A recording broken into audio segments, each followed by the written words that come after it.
This guy. Ladies and gentlemen, put your hands together for two gentlemen that you just can't get enough of! Rob, Benedict, and Richard Speight Jr.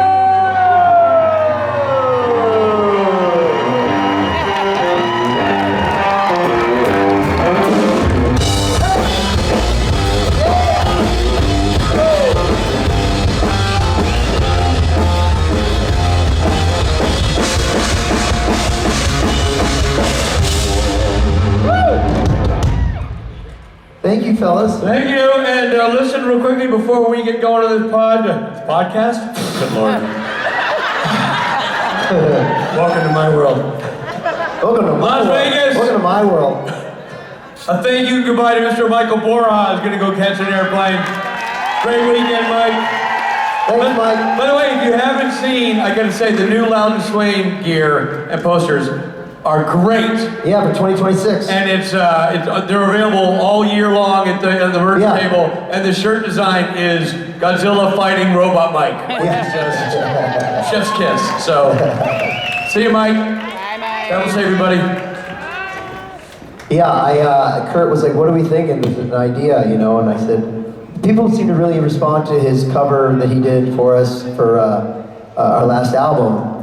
And, I said, maybe a little bit sexy, a little bit nerdy. And the color combination on that last album was really cool too. Yeah. Like poppy colors. Yeah, so a little bit sexy, a little bit nerdy. Yeah. So he said, Robot Mike. Robot Mike making out, or fighting with Godzilla. With Godzilla in boots. Yeah. That's very nice. Thank you for being here. Thank you for being here. Thank you for being here, Rich. Oh, Robert, I'm going to say I'm glad to see you here. Yeah, me too. And I'm also really glad to see people standing in line so we don't have to sit here and thank each other for 30 minutes. Shall we dive in? Let's. Okay, right there. Hi, Robin, Rich. Hello. Hello. So I'm going to ask you the question I've asked everyone. I know you kind of dabbled in it when someone else was answering at the end. It was Misha, I think. So if they did Survivor Supernatural with just people who had been on Supernatural, who's going to be the person that's going to win? Who are you going to kick off first? And who are you going to build your alliance with? I'm going to kick myself off first. I don't have to be on fucking Survivor. Wow. But I know who I think is going to survive. I have my who I think will survive. You hate Survivor that much? I don't want to be on Survivor. But I know who I think would survive it. Tomo Pinniket. Yeah. I feel like Tomo is a guy who would survive. Now we're talking about the actors themselves. I think Misha has a really good chance of surviving.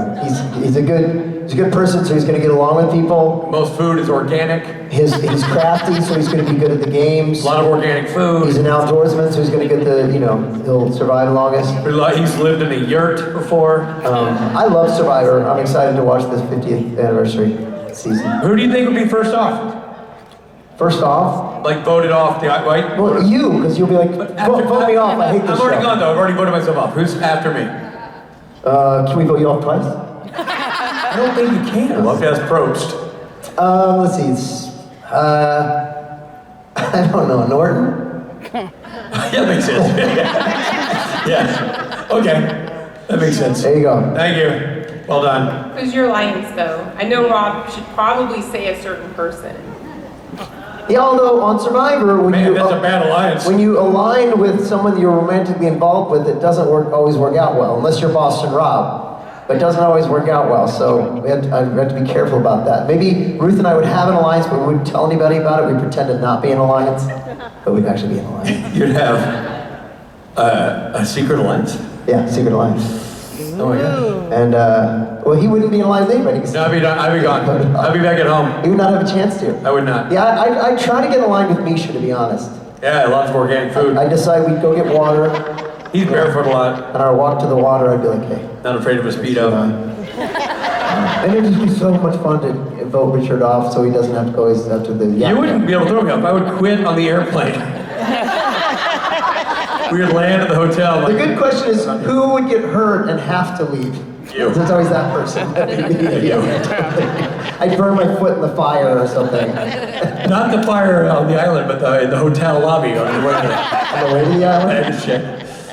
Thank you for the question. All right, over here. Hi guys. Hey. This is a question for my wife. I've asked everyone I got a chance to. If she could play any other character in that universe, and obviously you both played more than one, but any other character in the universe, what would it be and why? In the supernatural universe? Yeah. Okay, so I'm going to give a standard answer that I give because we get that question a lot. And my standard answer is nobody, because I feel like the show is perfectly cast. So if I were to think of Misha, Rob always uses this example, you think of Castiel, you think of Misha as Castiel. You think of Lucifer as Mark Pellegrino as Lucifer. So I really don't want to step in anybody's shoes and redo their role, because their roles are perfectly executed by them. That said, it wouldn't kill them to have done an episode where Rob and Rich were Sam and Dean. That's a kind of a given. That's good, I like it. And I think, based on your hair now, you're Sam. I'm Sam. You got the hair. Yeah. If height had nothing to do with it. Right, I got bow legs, you got hair. Yeah. Sam and Dean. Done. We're travel size. Yeah. And you're a little bit cranky. Yeah. And I'm a little bit all shucks. Yeah. You know, Sam's like, he's a little brother, Yeah. he's a little bit like, you know, more like, come on, we gotta do the thing. Yeah. I could be in school right now. I should be studying. And you're like, yeah. There you go. Tell your wife thank you. All right, over there. Hi, my question is inspired by the first person who asked you a question, but if like the cast of Supernatural was on RuPaul's Drag Race, who's winning, who's the first out, and who would you be afraid to lip sync against? Explain the rules of RuPaul's Drag Race. What you said lip sync against, what does that mean? well, they, The worst two of the episode lip sync for their lives, and a bottom two lip sync. Lip syncing to like a song that's picked randomly by Yeah, the they- judges, or yeah, they do their, they pick some their random bit, song? yeah, they lip sync to it. Okay. What was the first part of the question? Who would go home first? Who'd go home first in RuPaul's Drag Race? Okay, that's a dumb question, but the women aren't participating in this then, right? Because it's got to be guys dressed as girls. No, women can't participate because... But they're not drag then. Women can do drag. Women can do drag, yeah. I didn't know that. A woman in drag is as a man, Is right? it dude? Yes, but they can also do normal, drag like men do. Right, they can, okay. Okay.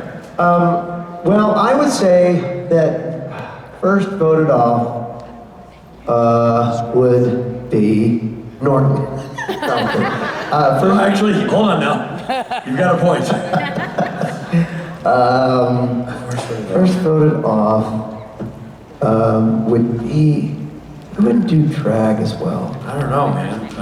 I feel like a lot of the guys in this cast would really. Actors are usually pretty good at leaning in on stuff, Yeah. so. Phil Segrisha. The producer, yeah. Any one of the producers. Bob Singer. Bob Singer would Yeah. not go real quick.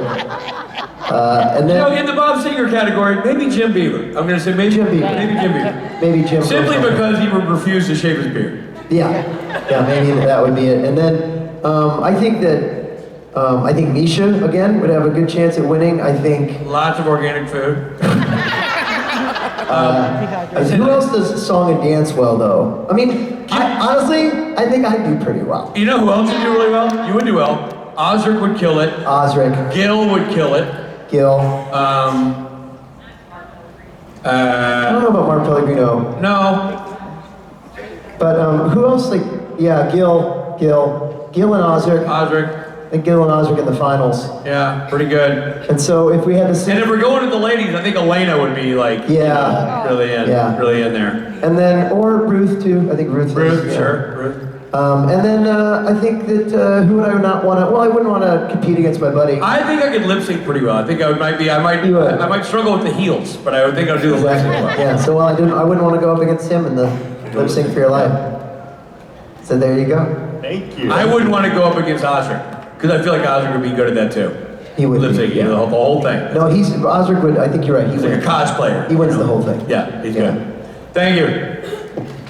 I think I'd be really disappointed because I give it my best effort, but maybe I don't make it all the way. I know. I don't think, and I'm not saying this to throw us both under the bus. We wouldn't make. We're not.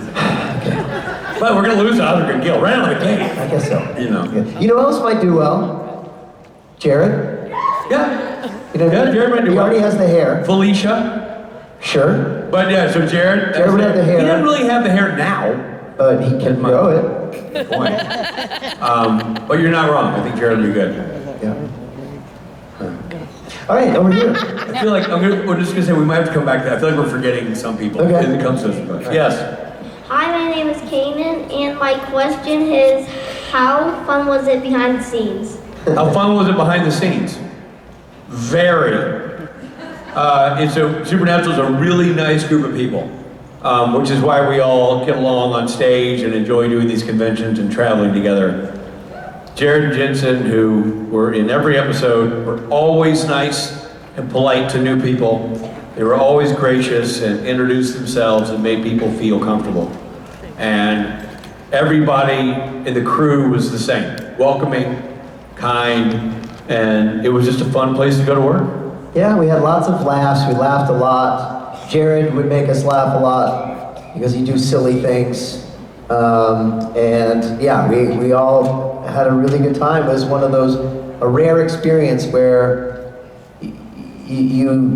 they yell cut and you'd still hang out and chat with people Right, and laugh yeah. at people. So it was a lot of fun. Really good group. Thank you. Have you had a good weekend?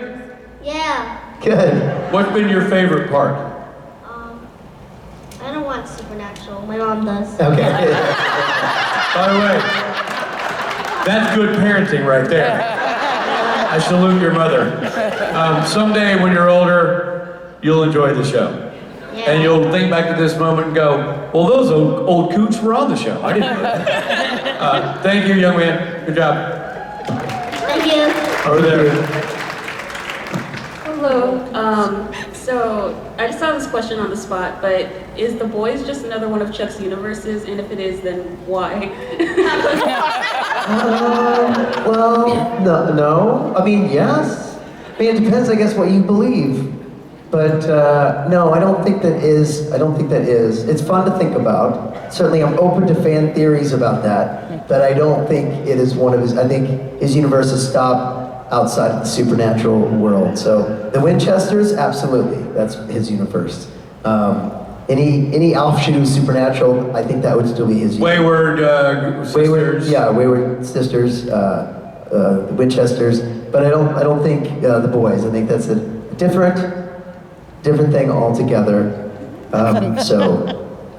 Yeah, but you know, it's funny to think that that's how he would enter that world. Pardon the pun. So, yeah. Thank you. Hi guys! Hey. My question is for Richard. So my dad and I both love and have learned a lot from Band of Brothers. We rewatch it every year. We've seen the episodes so many times. And so I was wondering if there's anything that you learned in that experience, shooting it, talking to the veterans, that you kind of carried with you through your maybe personal and professional life? It would be a panel unto itself to talk about all the things I learned from Band of Brothers. I will just say that I knew nothing about World War II aside from what I'd learned in history class, which was a semester. And so reading the Ambrose books and all the various books I read in preparation for it was educational, but meeting the men who fought and survived, and being with them when they would have their memories and their emotional moments, and being with them as they visited the set that looked like the town that they blew up and where their friend died or where they lost a leg, and being a witness to that was the most impactful thing one could possibly imagine. It all superseded an acting job. It was a life lesson, and just in broad strokes, I think it affected everything from that point forward for me. It affected how I view my country, how I view war, how I view patriotism, how I view the military in general, and the sacrifices they make. It affected how I view myself in the scope of the world and how I parent. So I can't, it was massively impactful. And I feel blessed to have been a part of it. But more than that, I feel lucky that we have filmmakers like Hanks and Spielberg who put their money and power behind telling such incredibly valuable stories, so that we can always go back, we can always show our kids, we can always show our grandkids, so they can understand what a generation of people had to do so that we can stand here and do this. And I'm glad you guys are still watching. Thank you. Thank you for the question. Hi. My question is, if you guys in the show could pick to be any other like magical creature or being, like a vampire, werewolf, like, what would you be? Rougarou. I can't remember what Rougarous did, but I like the name. What did Rougarous do? Ate raw meat and got Ate human blood? Ate human beings and Oh, meat, flesh. raw meat. Yeah, they're pretty gross. I don't want to be rude. Oh yeah, that was gross. Oh, I know. I wanted to. I know, go ahead. No, you guys. Okay, It's you can usually say right. ready. 3, 2, 1, shapeshifter. No. What'd you say? You don't know yet? Because I couldn't think of the name of the thing I was going to be. It's a really funny name that made us laugh. It was the thing they couldn't think of the name, and so they just. Oh, starships. Starships. Jefferson Starships. Jefferson Starships. Yeah, those are good. I like Jefferson Yeah. Starships. Yeah, you know what? I was just saying, because they have a little bit of everything. They're Because the they're greatest everything. hits. Yeah. Jefferson Starship. Yeah, we thought that was hilarious. That they called them Jefferson Yeah, Starships. that made me laugh so hard. Hard to kill and they Shapeshifter's good too. But the starships are... They can do that too, yeah, I know. they can do anything. They got it all. Yeah. They're great. Yeah. Thank you. Thank you. Thank you. All right. So I want to ask about the juxtaposition between where God started with the boys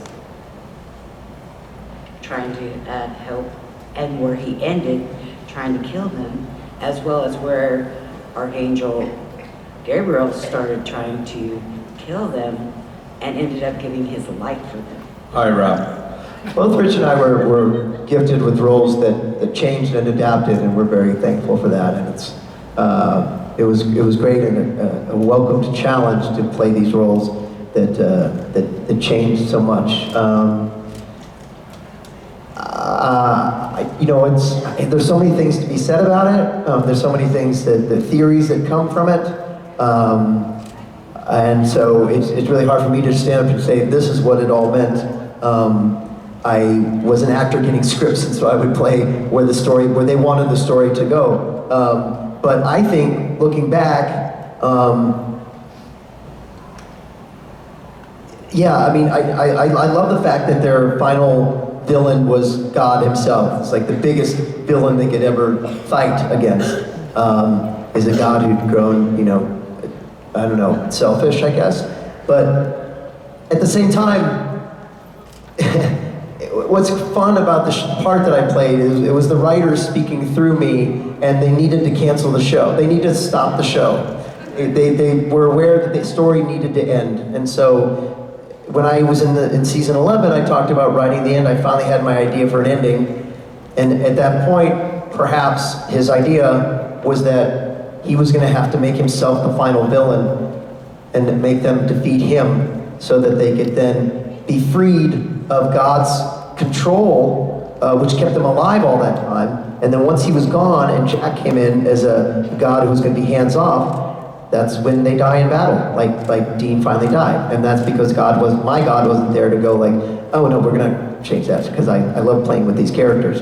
So I like to think of my God as, at the end of the day, even after Jack got the power and all that, the show ends and everybody waits and the show's over, that I'm still in control. Not in control like I'm all powerful, but like that was the story as I wanted it to happen. That was on purpose. That was how God wanted it to happen.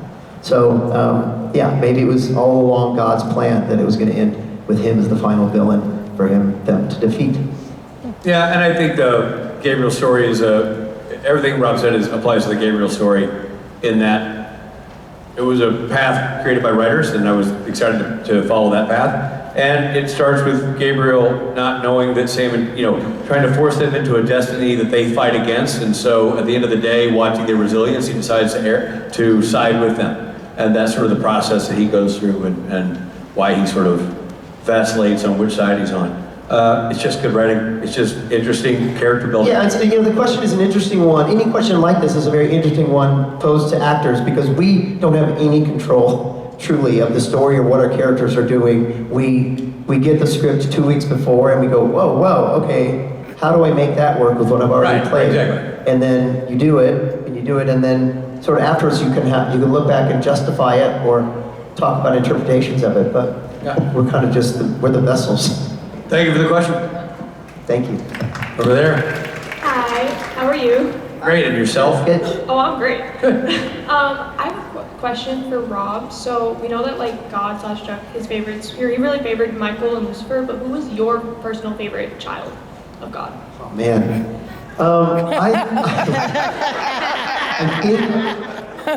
There's so many things I can say about my children, about Michael, about Lucifer.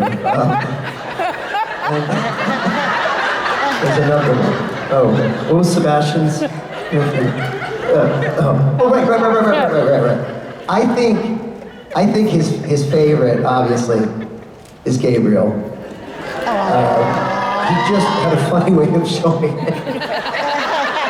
My honest answer to that question, I think, is Lucifer. I think that there's something about Lucifer that God, and this is also from the Bible too, but there's something about Lucifer, even though he was the worst of them all. It's like you had almost more expectations on Lucifer because he was the favorite. He's the prodigal son too, right? I don't know why he was so mean to Gabriel. I don't know why they never gave Gabriel and God a scene together. That's really That's bugs me. a missed opportunity. Again, we're trying to, do we justify what they give us, but the only, besides Michael, who also I treated like hell at the end, but like, the only one I really got to sit and have a scene with in the show is Lucifer, when he was through Castiel. Anyway, in my mind, for me, Rob, Gabriel's my favorite. But in the show, I think it would be Lucifer. Thank you. I accept those answers. Over there. Hi guys, nice to see you. Hi. I'm asking a question for Ebony because she couldn't be here today, and I just want to say thank you for hosting for all these years. You guys have been the best hosts, and I just love you forever. Thank you so much. Very sweet, thank you. If you wanted to know, has there ever been a piece of pop culture media that you were obsessed with, that consumed your life or soul growing up, or that you fixated on? Like, what was your big pop culture thing, like for Supernatural is for us? Right. Pop culture. So I get obsessed with bands now as an adult. They weren't necessarily popular bands though. I feel like I have love affairs with bands that I get into, but pop culture stuff. Well, I would say when I was a very little kid, I was very into the Fonz. Yeah, so Happy Days was a big Happy deal. Days are a big deal. Yeah. And I had the Fonz album, and I had the Fonz coloring book, and I was Star Wars. Like everything Star Wars, I had all the characters. I had a carrying case for all of my characters. For my birthday, all I ever wanted were Star Wars characters. It's crazy that those, like the Fonz is now dated. Star Wars characters aren't. No, right. People kids today still love Star Wars characters. I know. Yeah, there's something magical about it. I had the Death Star, I had the Millennium Falcon, like this big old Millennium Falcon. It was awesome. That's awesome. So yeah, I would say Star Wars. That was pretty pop culture, when I was growing up. Yeah, and still. And still is, yeah. Thank you. Thank you. Thank you. You know what else I was getting into is Jaws. Jaws was such a big deal. You and I were 7 years old when it came out. You didn't see it there, did you? I did see it in the theater. Oh, wow. Because they released a PG version. They did? And yeah, it was so popular. People went ape shit about Jaws. I didn't know. And they released I never saw it a in the PG theater. I didn't see it version. until years later. Oh really? Yeah, I saw a PG version in the theater. We were not allowed. Oh, that'd be cool. I wish I'd known that. And I remember being in class and drawing the poster with the big shark coming up. It's an iconic part, man. Yeah. Iconic. Yeah. All right. Hi. Hi. I do want to say, one thing that I did love was I loved the irony that Chuck never got to see Dean die when that was all you wanted. I love that. Yeah. Wait, all I wanted was Dean to die? Yeah, their whole plan was for the brothers to go after each other and for one of them to die to see the brothers sacrifice. But you lost your powers, so you never got to see Dean die. Right. Although in my theory, I saw it all. Oh, really? Yeah. And I loved him. I loved them both very much. I just a funny way of showing it, I guess, at the end. But I still think that on top of it, the all omniscient God is still going like, this is kind of how I wanted it all to happen. Yeah, but exactly. Yeah. But my question, funnily enough, since you guys talked about having a scene together, if you guys were to have had the scene together in season 11 to correspond how Gabriel was also in Team Free Will, helping Sam and Dean, what would Gabriel have said to Chuck and vice versa? We'll never know. But it would have been interesting to find out. I don't know. It would have been cool, like we always said, it would have been cool to have a conflict scene with Lucifer involved. It would have been fun to have you and all the sons. Me and all the sons, like, I mean. But unfortunately, we will not know. Nor will we make it up. But it would have been cool. And it's one of those things where you're like, dang, man, I wish they had capitalized on that. Season 16. Season 16. Thank you. Thank you for your questions. Hi, my question is for Richard. Is there any context or kind of story behind the 12 Days of Spastmas song that exists? Oh yeah, that's, for those who don't know, when I was directing, gosh, I don't know what season it was, 15, 14, something like that. The crew got together and had written, I guess Robin Props probably wrote, the 12 Days of Spastmas.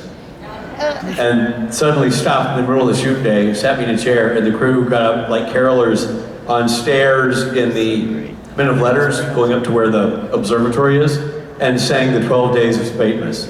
And there's no context other than everybody gets along really well and love giving me a hard time. So And the crew really adored Rich too. They really did. Yeah, and that year and like to tease him as well. Exactly.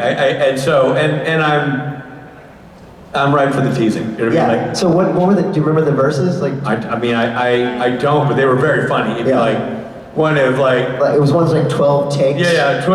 It was like 12 takes of Jared. All those kind of things, and it all The unnecessary. really smart and well thought out. I can't remember any of them actually, but do you remember any off the top of your head? I think the first one was a long shot we'll never use. Yeah, we got along, yeah. And it's all that kind of stuff in that vein. Super funny, and like I have a photo of it.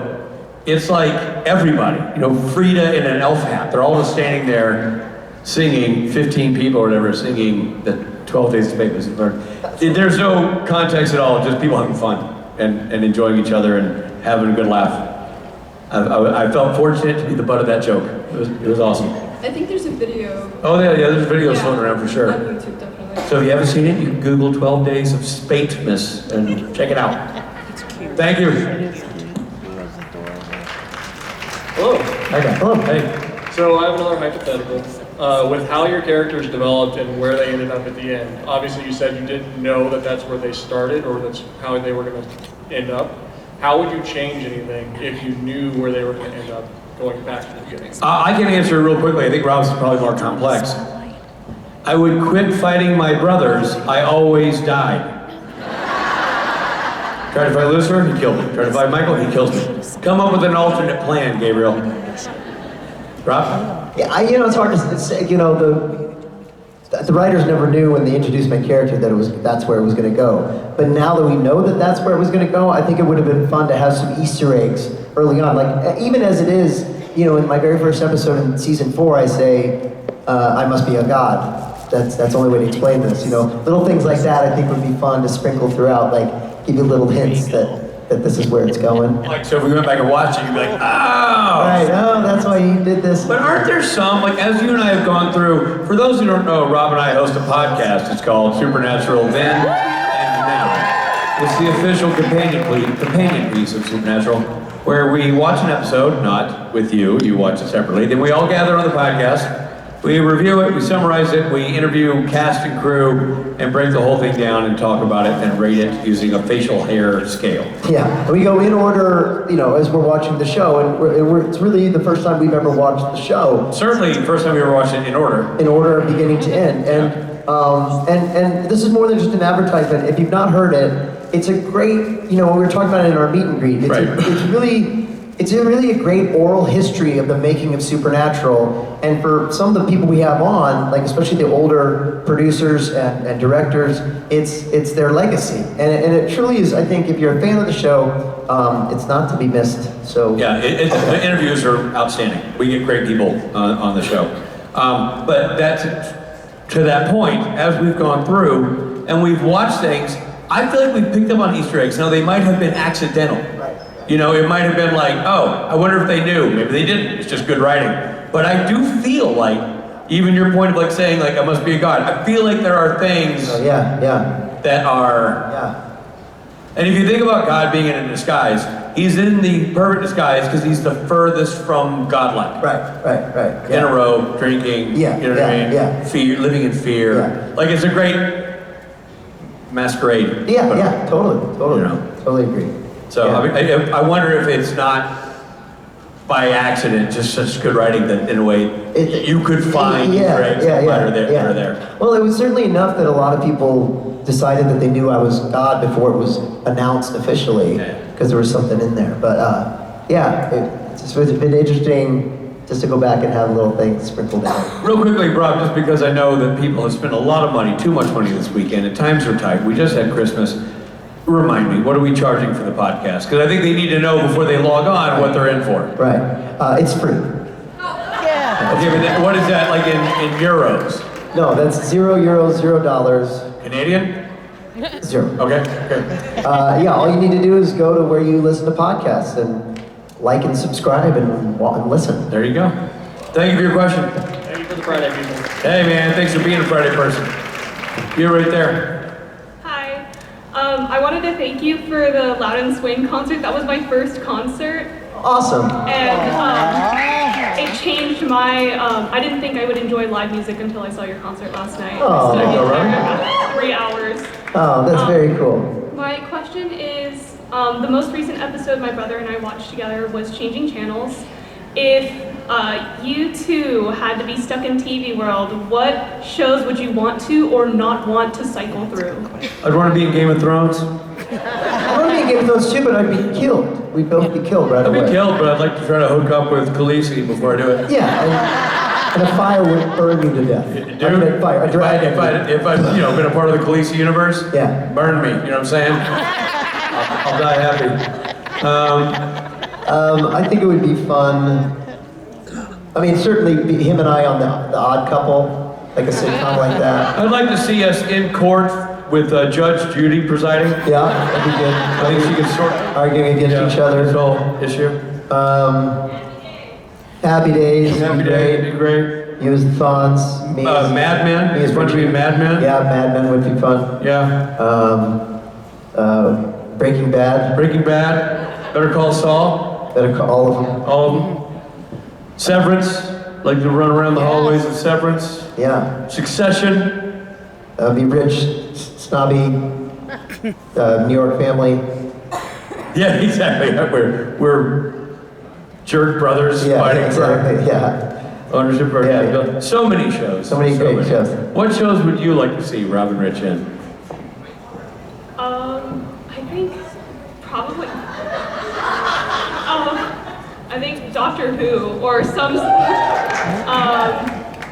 or any sort of cop show. Right. Yeah, cop show would be good. We often talk about being on a cop show. Well, we always joke, anytime we say something and something, we always make it a cop show. Yeah. Like, let's get there, I don't know, I can't even think of there was Scam Likely and Spam Risk and Scam Likely. Yeah. Those are our cop names. Spam Risk, Scam Likely. Cops on the edge. Thank you for your question. Quick question, last question right here. Hi, I'm Amanda. Just wanted to know, after watching the one episode of Boys, we all know which one I'm talking about, what would your hard nose be for filming? Honestly, I don't have one. I'll do anything. I think we've answered that question. I think we know that. If it's a good enough, look, if it's a good enough script and a good enough show, like I will take risks, as in that, And by the way, you're getting taller. By the way, Jensen had the stunt coordinator, Coy, down here with him just now, and he won an Emmy for The Boys. And he was like, I couldn't have done that without you, because we won for that season. So I was like, fuck yeah, that's the reason to do that, Raul. Yeah. It was epic. So for that fight, Rob, good enough. I think this is the opportunity for us to say thank all of you for being involved for this weekend. Friday people, Saturday people, Sunday people. Thank you for having us on this panel. And now, without further ado,